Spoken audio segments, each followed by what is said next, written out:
اگر انسان غور کرے تو مال کی یہ مجنونانہ خواہش ہی ہزاروں خرابیوں کو جنم دیتی ہے۔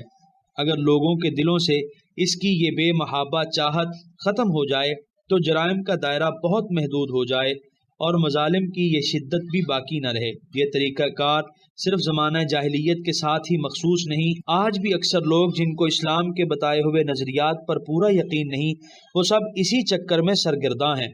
اس کے بغیر نجات کی کوئی راہ نہیں کہ لوگوں کے سامنے اسلام کا نظریہ حیات دل آویز اسلوب میں پیش کیا جائے تاکہ وہ اشتراکیت اور سرمایہ داری کے سرابوں سے منہ پھیر کر قرآن کے چشمہ صافی و شیریں کی طرف متوجہ ہوں۔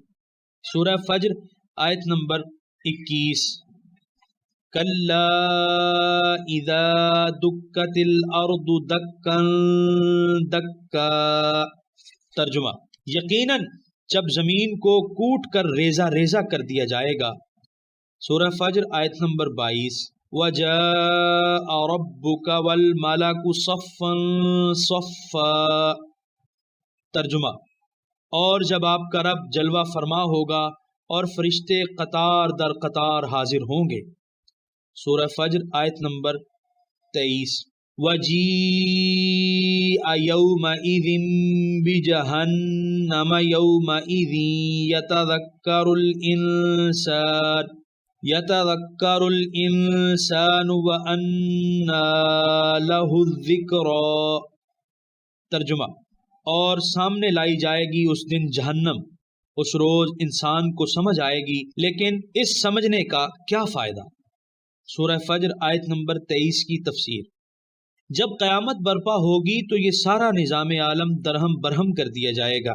اس وقت ان غافل انسانوں کی آنکھ کھلے گی، اس وقت انہیں پتہ چلے گا کہ اللہ تعالیٰ کے رسولوں نے جو بتایا تھا وہی حق تھا، جو قرآن نے دعوت دی تھی اسی میں ان کی فلاح دارین کا راز مضمر تھا، لیکن اس روز ان کا یہ سمجھنا ان کے کسی کام نہ آئے گا اور انہیں اپنے کیے کی سزا بھگتنی پڑے گی۔ سورہ فجر آیت نمبر 24۔ یقول یا لیتنی قدمت لحیاتی۔ ترجمہ: اس دن کہے گا کاش میں نے کچھ آگے بھیجا ہوتا اپنی اس زندگی کے لیے۔ سورہ فجر آیت نمبر 24 کی تفسیر۔ اس روز انسان کف افسوس ملے گا اور کہے گا کاش میں نے آج کے دن کے لیے، اس نہ ختم ہونے والی زندگی کے لیے کچھ توشہ فراہم کیا ہوتا، کاش آج میں تہی دست نہ ہوتا۔ سورہ فجر آیت نمبر 25۔ فَيَوْمَئِذٍ لَا يُعَذِّبُ عَذَابَهُ أَحَدٌ۔ ترجمہ: پس اس دن اللہ کے عذاب کی طرح نہ کوئی عذاب دے سکے گا۔ سورہ فجر آیت نمبر 26۔ وَلَا يُوثِقُ وَثَاقَهُ أَحَدٌ۔ ترجمہ: اور نہ اس کے باندھنے کی طرح کوئی باندھ سکے گا۔ سورہ فجر آیت نمبر 25 اور 26 کی تفسیر۔ اس روز اللہ تعالیٰ کی گرفت بڑی سخت ہوگی اور اسے آہنی زنجیروں میں جکڑ دیا جائے گا۔ سورہ فجر آیت نمبر 27۔ یا ایتھا النفس المطمئنہ۔ ترجمہ: اے نفس مطمئن۔ سورہ فجر آیت نمبر 27 کی تفسیر۔ کفار و منکرین کے حسرتناک انجام کے ذکر کے بعد اب اپنے مقبول اور محبوب بندوں کا حال بیان کیا جا رہا ہے۔ پہلے آپ یہ سمجھیے کہ نفس مطمئنہ کسے کہتے ہیں۔ علامہ پانی پتی فرماتے ہیں جس طرح مچھلی کو پانی میں سکون اور قرار حاصل ہوتا ہے، اسی طرح جس شخص کو اللہ تعالیٰ کی یاد میں سکون و اطمینان نصیب ہو اسے نفس مطمئنہ کہیں گے۔ لکھتے ہیں کہ اس اطمینان کا اس وقت تک تصور نہیں کیا جا سکتا جب تک انسان سے صفات رذیلہ دور نہ ہو جائیں، اور یہ اس وقت تک دور نہیں ہوتی جب تک انسان اللہ تعالیٰ کی صفات حمیدہ کی تجلیات سے بہرہور نہ ہو، ان میں وہ فنا ہو جائے اور ان کے ساتھ اس کو بقا نصیب ہو۔ اسی وقت انسان کو ایمان حقیقی نصیب ہوتا ہے اور اسی وقت اسے اطمینان کی دولت ارزانی ہوتی ہے۔ علامہ اسماعیل حقی لکھتے ہیں کہ گھبراہٹ اور اضطراب کے بعد جو سکون ملتا ہے اسے اطمینان کہتے ہیں، اور نفس کو سکون تب میسر آتا ہے جب وہ یقین، معرفت اور شہود کی اعلیٰ منزل پر فائز ہو جائے، اور یہ مقام ذکر الہی کی کثرت اور دوام سے حاصل ہوتا ہے۔ الا بذکر اللہ تطمئن القلوب، جب انسان اس مقام پر فائز ہوتا ہے تو پھر اسے تمکین سے نوازا جاتا ہے، اس کے بعد اسے رد ہونے کا کوئی خطرہ نہیں رہتا۔ علامہ سید شریف جرجانی نے نفس مطمئنہ کی تعریف ان الفاظ میں کی ہے، یعنی نفس مطمئنہ وہ ہے جو نور قلب سے منور ہوتا ہے، یہاں تک کہ اس کی مذموم صفات فنا ہو جاتی ہیں اور وہ اخلاق حمیدہ سے مزین و آراستہ ہو جاتا ہے۔ سورہ فجر آیت نمبر 28، ارجعی الی ربک راضیۃ مرضیہ۔ ترجمہ، واپس چلو اپنے رب کی طرف اس حال میں کہ تو اس سے راضی اور وہ تجھ سے راضی۔ سورہ فجر آیت نمبر 28 کی تفسیر۔ ایسے نفس مطمئنہ کو اپنے خطاب دل نواز سے یوں مشرف کیا جائے گا، واپس آ جا اپنے رب کے پاس، یعنی وہ مخصوص مقام جہاں وہ اپنے بندوں کو اپنی خصوصی عنایات سے سرفراز کرتا ہے۔ تو اس کی محبت میں آنسو بہاتا رہا، تو اس کے عشق کی آگ میں جلتا رہا اور اس کے سوزے فراق میں تڑپتا رہا۔ لے اب فراق کی طویل رات سحر آشنا ہو رہی ہے، دوریاں سمٹ رہی ہیں، پردے اٹھ رہے ہیں، اپنے بے تاب دل اور بے قرار نگاہوں سمیت حاضر ہو جا، اور کس شان سے آ۔ اس کا بیان دو کلمات میں فرمایا کہ ڈرتے ہوئے نہیں، گھبراتے ہوئے نہیں، اس خیال سے پریشان ہو کر نہیں کہ جس رب کو راضی کرنے کے لیے تو نے اپنی زندگی وقف کی وہ راضی بھی ہوا یا نہیں۔ ان خدشات کو، ان وسوسوں کو دل سے باہر نکال کر پھینک دو۔ حریم ناز میں اس شان سے آؤ کہ تم بھی اپنے رب کریم پر راضی اور وہ بندہ نواز بھی تجھ سے راضی۔ کیا بات ہے، کیا کرم ہے، کتنی بلند قسمت ہے اس خاکسار بندے کی جس پر یہ عنایت ہوگی۔ سورہ فجر آیت نمبر 29، فَادْخُلِي فِي عِبَادِي۔ ترجمہ، پس شامل ہو جاؤ میرے خاص بندوں میں۔ سورہ فجر آیت نمبر 30، وَادْخُلِي جَنَّتِي۔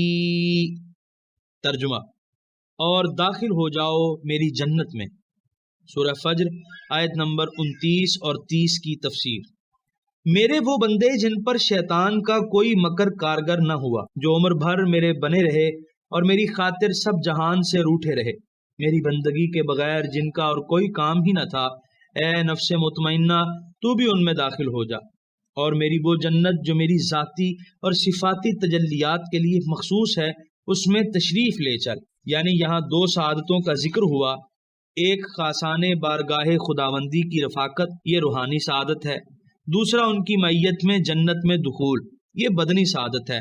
حضرت یوسف علیہ السلام نے اپنے رب سے اس روحانی سعادت کے بارے میں التجا کی تھی، فاطر السماوات والارض انت ولی فی الدنیا والآخرہ توفنی مسلما والحقنی بالصالحین۔ حضرت سلیمان علیہ السلام نے بھی بعینہ ہی یہی دعا مانگی تھی۔ یہ بشارت کس وقت دی جائے گی؟ بعض علماء کی رائے ہے کہ روز محشر جب یہ لوگ قبروں سے اٹھیں گے تو اس وقت انہیں یہ مژدہ جاں فضا سنایا جائے گا۔ بعض کی رائے ہے کہ مرتے وقت یہ بشارت دی جائے گی، لیکن علامہ ابن کثیر فرماتے ہیں دونوں وقت اسے یہ خوشخبری دی جائے گی۔ یہاں ایک روایت بھی سن لیجئے۔ حضرت عبداللہ بن عمر رضی اللہ تعالیٰ عنہما فرماتے ہیں کہ جب بندہ مومن فوت ہونے لگتا ہے، اللہ تعالیٰ دو فرشتوں کو اس کی طرف بھیجتا ہے، وہ اسے کہتے ہیں اے نفس مطمئنہ، اس دار فانی سے نکل اور راحت و آرام اور گل پوش وادیوں کی طرف چل، اور اپنے اس پروردگار کی طرف چل جو تجھ سے راضی ہے۔ حضرت ابن عباس رضی اللہ عنہما سے مروی ہے کہ جب یہ آیت نازل ہوئی تو حضرت صدیق اکبر رضی اللہ عنہ بارگاہ رسالت میں حاضر تھے، عرض کرنے لگے یا رسول اللہ ما احسن ھذا، اے اللہ کے رسول یہ کتنی ہی اچھی بات ہے۔ حضور صلی اللہ علیہ وآلہ وسلم نے ارشاد فرمایا اے ابو بکر، جب تم اس دنیا سے رخصت ہوگے تو تمہیں بھی یہ بشارت دی جائے گی۔